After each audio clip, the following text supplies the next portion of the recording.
আসানসোলের নাকটি কন্যাপুর গ্রামের দুর্গা মন্দিরে আজ ঘটেছে এক অলৌকিক ঘটনা।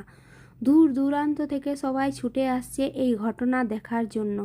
সকাল সকাল গ্রামের মেয়ে বউরা যারা মায়ের মন্দিরে চৌকাঠে জল দিতে আসেন, আলপনা দিতে আসেন, ফুল দিতে আসেন, তারা সকালে ঘুম থেকে উঠে এসে দেখেছে মায়ের বেদির ওপর মায়ের পায়ের ছাপ, মায়ের আলতা সিঁদুর মাখানো পায়ের ছাপ। চলুন আপনাদের দর্শন করাই।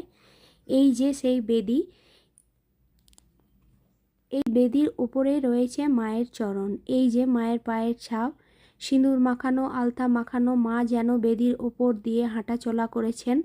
মায়ের চারিপাশে ছাপ। এখন সবাই ফুল দিচ্ছেন, এখানে পুজো করছেন, প্রণাম করছেন। দূর দূরান্ত থেকে আসছে মায়ের অপরূপ লীলা দর্শন করার জন্য। এই যে এখান থেকে মা উঠে গেছেন, এই যে এখানে রয়েছে একটা বড় পায়ের ছাপ, আর এই সাইডে রয়েছে ছাপ মায়ের পায়ের।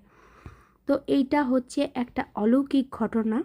সবাই সব কাজকর্ম ফেলে ছুটে আসছেন মায়ের এই পায়ের দর্শন নেওয়ার জন্য, অপরূপ লীলা মায়ের দর্শন করার জন্য। ওই যে ওই কলঙ্গির মধ্যে থাকে মায়ের কলাবো, আর এই যে পায়ের ছাপ। দেখুন, আপনাদেরও দর্শন করালাম। সবার মঙ্গল করুক মা।